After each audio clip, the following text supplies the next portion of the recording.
Traité Brachot, feuille numéro 15. Nous sommes tout à la fin de la feuille numéro 14, à la dernière ligne.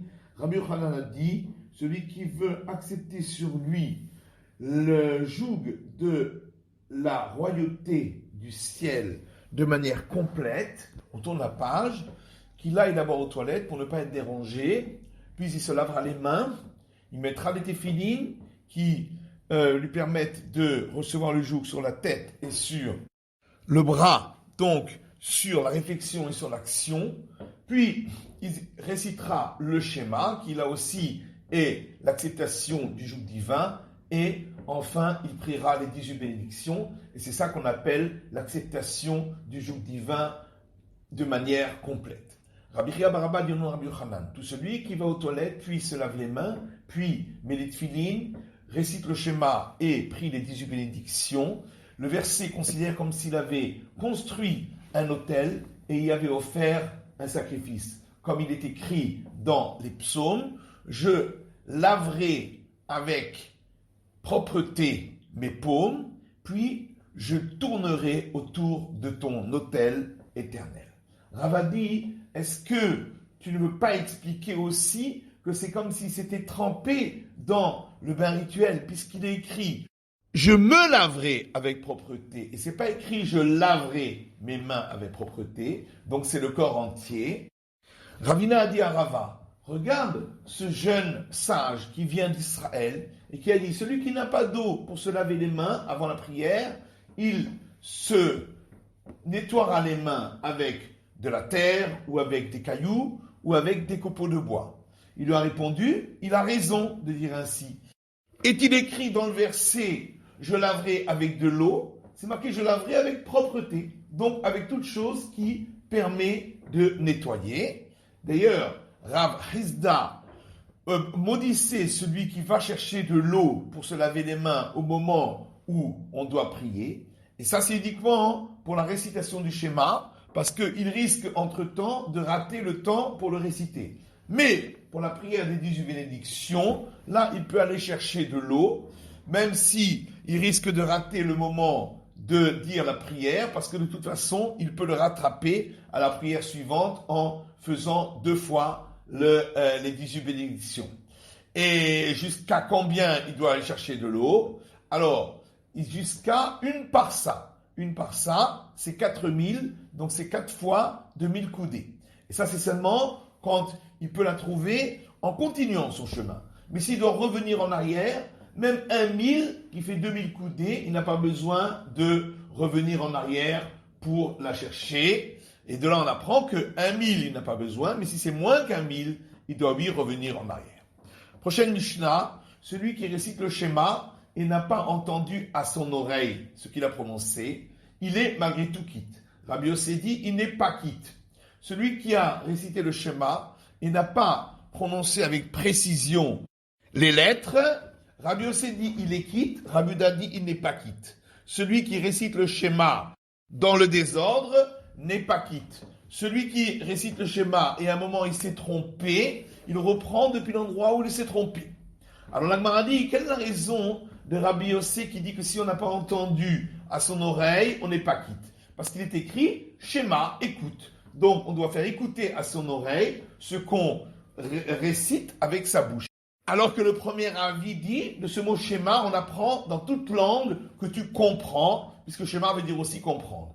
Alors que d'après Rabbi Yossé, de ce mot, on peut déduire les 2 déductions.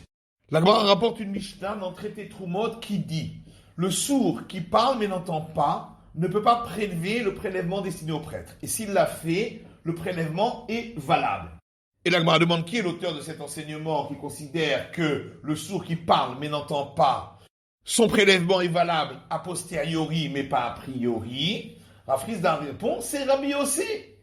Puisqu'il est dit dans notre Mishnah, celui qui a récité le schéma, mais n'a pas entendu à son oreille, d'après Rabbi Yuda, il est quitte, alors que d'après Rabbi Yossé, il n'est pas quitte. Et quand Rabbi Yossé dit qu'il n'est pas quitte, c'est uniquement pour la récitation du schéma, qui est une obligation de la Torah. Mais pour le prélèvement de la Trouma, où l'obligation de réciter la bénédiction avant le prélèvement est une obligation des sages, la validité du prélèvement ne dépend pas donc de cette bénédiction, et c'est pourquoi le prélèvement est valable, a posteriori. La Gemara dit, mais qui te dit que c'est Rabbi Yossé? Peut-être que c'est Rabbi Yehuda. Et au niveau de la récitation du schéma, peut-être que Rabbi Yehuda est d'accord que c'est uniquement a posteriori qu'il est quitte, mais a priori, il doit entendre ce qu'il prononce à son oreille, et c'est pourquoi le sourd ne pourrait pas prélever a priori, puisqu'il n'entend pas la bénédiction, donc d'après Rabbi Yehuda. D'ailleurs, il y a une preuve que Rabbi Yehuda, quand il dit qu'il est quitte de la récitation du schéma, c'est uniquement a posteriori, mais pas a priori, puisque c'est écrit dans notre Mishnah, celui qui a lu le schéma. Donc, puisque c'est marqué au passé, ça veut dire il est quitte uniquement a posteriori, mais a priori, il ne doit pas le faire. La réponse, ça c'est pas une preuve. Le fait qu'il ait écrit dans la Mishnah celui qui a lu le schéma, c'est à cause de la suite de Rabbi Yossé qui vient m'apprendre que même a posteriori, il n'est pas quitte d'après lui. Parce qu'effectivement, d'après Rabbi Yehuda, il serait quitte même a priori s'il n'a pas écouté à son oreille. La Gemara dit, en fin de compte, qui est l'enseignant de cette Mishnah de Trumot? On a expliqué que c'est Rabbi Yossé. Mais alors à ce moment-là, il y a une question. Car il est dit dans une braïta, un homme n'a pas le droit de faire l'action de grâce après le repas, uniquement dans son cœur, c'est-à-dire il prononce mais il n'entend pas à son oreille. Et si il a fait ainsi, il est quitte malgré tout. Alors, ça va ni comme Rabbi Yossé, ni comme Rabbi Yehuda, puisque d'après Rabbi Yehuda, tu viens de dire que même a priori, on a le droit de prononcer sans entendre à son oreille.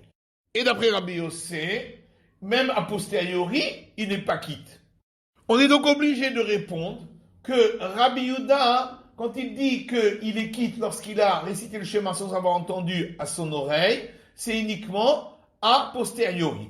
Mais a priori, il n'a pas le droit de le faire, et pareil pour l'action de grâce après le repas. Mais à ce moment-là, la Gemara demande, ce qui est écrit dans une autre braïta, Rabbi Yehuda, fils de Rabbi Shimon ben Pazi, enseigne que le sourd qui parle mais n'entend pas peut prélever le prélèvement destiné au prêtre, même a priori. Alors ça va ni comme Rabbi Yehuda, ni comme Rabbi Yossé, puisque d'après Rabbi Yehuda, on a dit que c'est seulement a posteriori qu'il est quitte, mais pas a priori. Et d'après Rabbi Yossé, il n'est pas quitte, même a posteriori. Alors, on m'a dit, effectivement, cet avis de Rabbi Shimon ben Pazi va comme Rabbi Yehuda. Et Rabbi Yehuda considère que même a priori, on a le droit de prononcer sans entendre à son oreille. Ah, mais alors comment on répond la braïta qui dit que les actions de grâce après le repas, on n'a pas le droit de les prononcer sans entendre à son oreille? Ça, c'est pas l'avis personnel de Rabbi Yehuda, mais c'est ce que Rabbi Yehuda a rapporté au nom de son maître. Comme il est marqué dans une Mishnah, Rabbi Yehuda dit au nom de Rabbi Elazar ben Azaria, celui qui récite le schéma doit entendre à son oreille, comme il est dit, écoute Israël, l'Éternel est notre Dieu, l'Éternel est un. Et Rabbi Meir lui a dit, voilà qu'il est dit dans le passage de la récitation du schéma, ce que je t'ordonne aujourd'hui sur ton cœur. Donc ce qui est le plus important, c'est de le penser dans son cœur, et donc même si on n'a pas entendu à son oreille. Et la Gemara dit maintenant qu'on vient de rapporter l'enseignement de Rabbi Meir, on peut dire qu'en réalité Rabbi Yehuda, il pense comme son maître, que a priori il faut entendre à son oreille. Il n'y a pas de question avec l'enseignement de Rabbi Yehuda, fils de Rabbi Shimon ben Pazi, qui dit qu'un sourd peut prélever, même a priori, le prélèvement destiné au prêtre. Ça, c'est l'avis de Rabbi Meir qui dit qu'on n'a pas besoin d'entendre à son oreille. La Gemara va à présent reprendre ce sujet à partir d'une Mishnah dans Megillah qui dit ainsi. Tout le monde peut lire la Megillah, donc le rouleau d'Esther, sauf un sourd, un fou ou un mineur. Rabbi Yehuda autorise le mineur.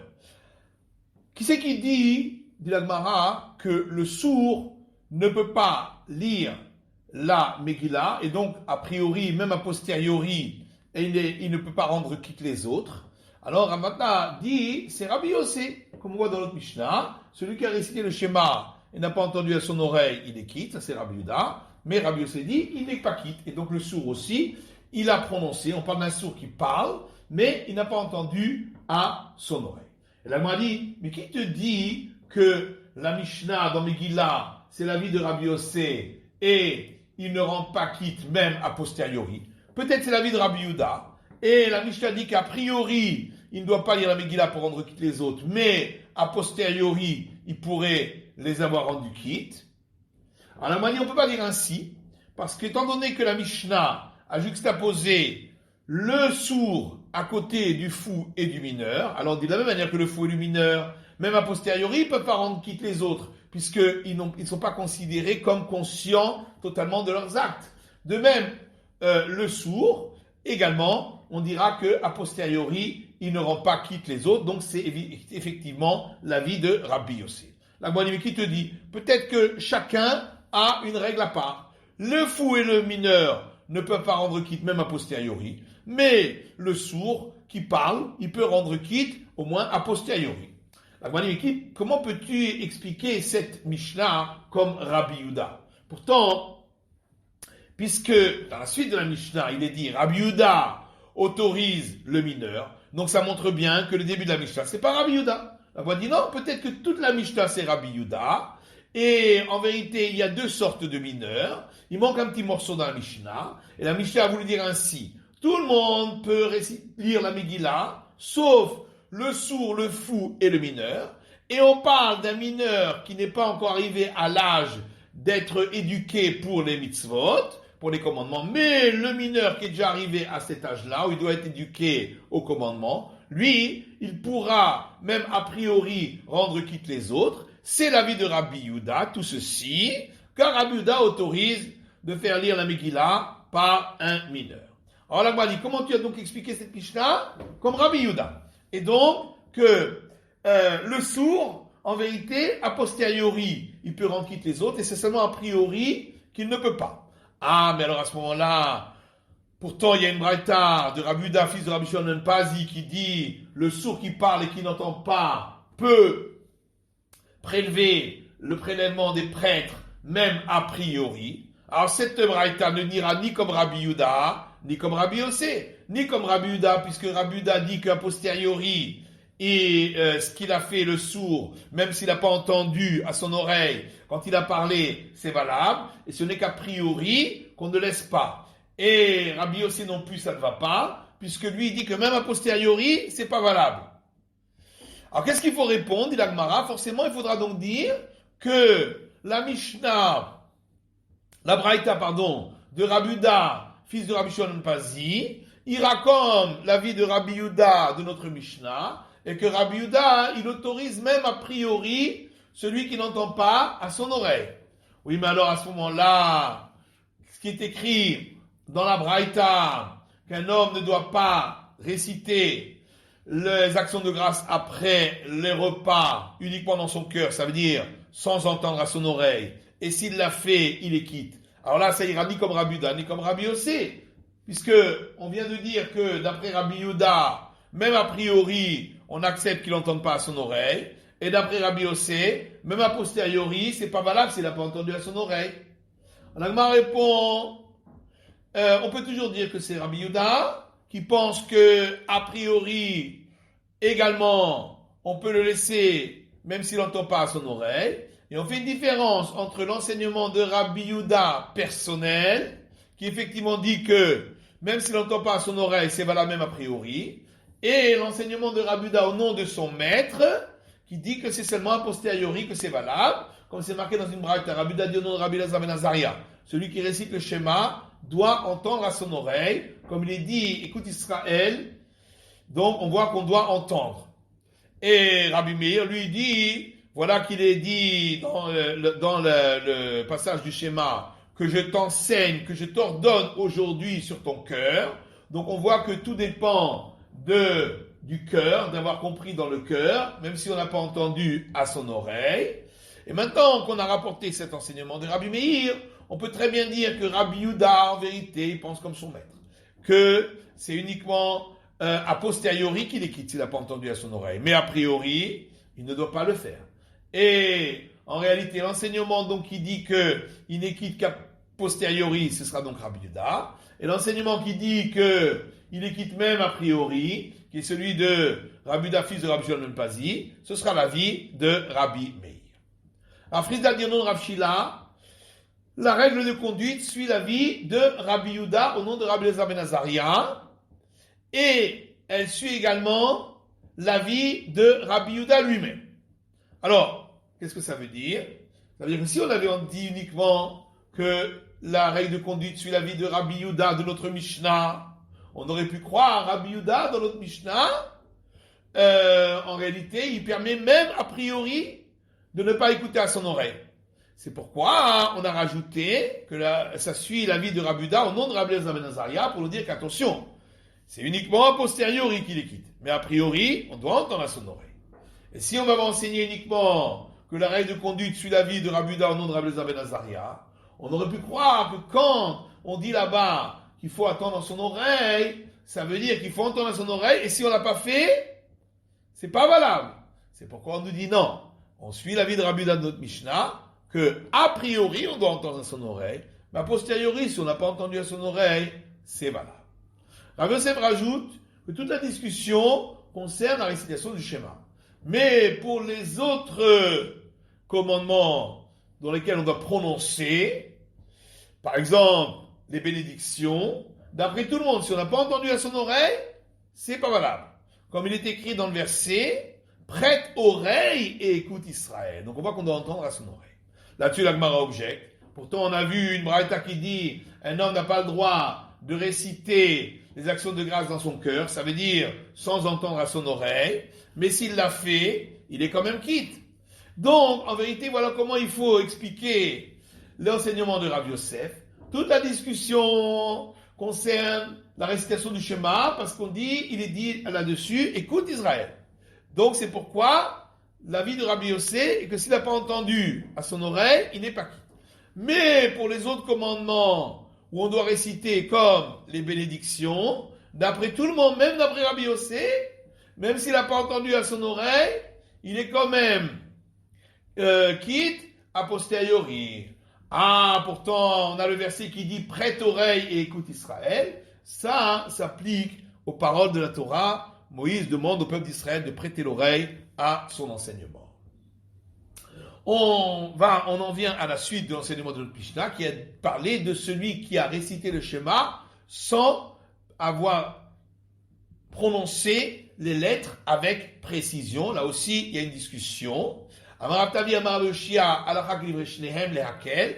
Et Rav Tavi dit au nom de Rabbi Yoshua qu'en vérité, on suit l'avis des deux, et de Rabbi Yehuda et de Rabbi Yosef, mais toujours pour être coulant. C'est-à-dire, pour celui qui a récité le schéma sans entendre à son oreille, on va suivre l'avis de Rabbi Yehuda qui dit qu'il est quitte a posteriori. Et pour ce qui est de celui qui a récité le schéma, mais il n'a pas récité avec précision, il n'a pas bien prononcé chaque lettre, là on suivra l'avis de Rabbi Yosef qui lui est plus coulant et qui dit qu'il est quitte a posteriori. Alors, Rav Tavi dit au nom de Rabbi Yoshia, encore un autre enseignement. Il est écrit dans les Proverbes, voici 3 choses qui ne sont jamais rassasiées. La première, c'est l'abîme, qui n'est jamais rassasié d'accueillir des morts.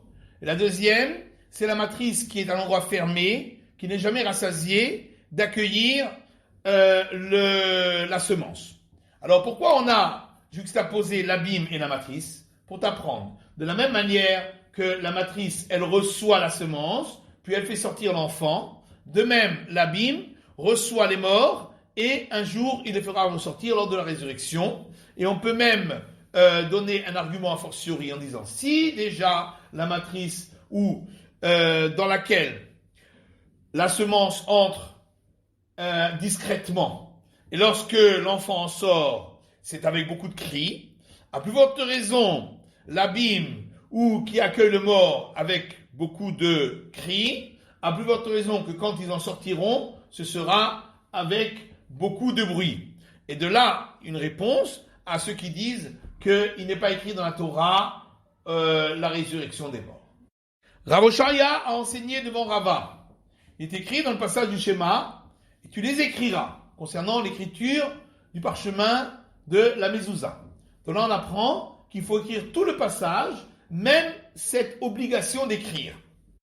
Et Rava lui a rétorqué, d'où tu as appris cela? De Rabbi Yehuda, qui a dit concernant l'écriture sur le parchemin pour la femme qui s'est détournée de son mari, on écrit les serments qu'on lui fait faire, mais on n'écrit pas les commandements qu'on doit lui appliquer.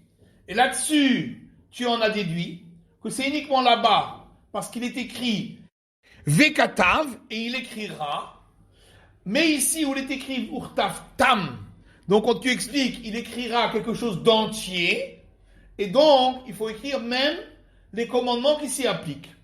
Alors, rétorque Rava, qui te dit que c'est ça le motif de l'enseignement de Rav Yuda, parce que c'est écrit, il écrira. Peut-être le motif de son enseignement, c'est parce que là-bas c'est écrit explicitement qu'il écrit les serments. Donc uniquement les serments et pas les commandements.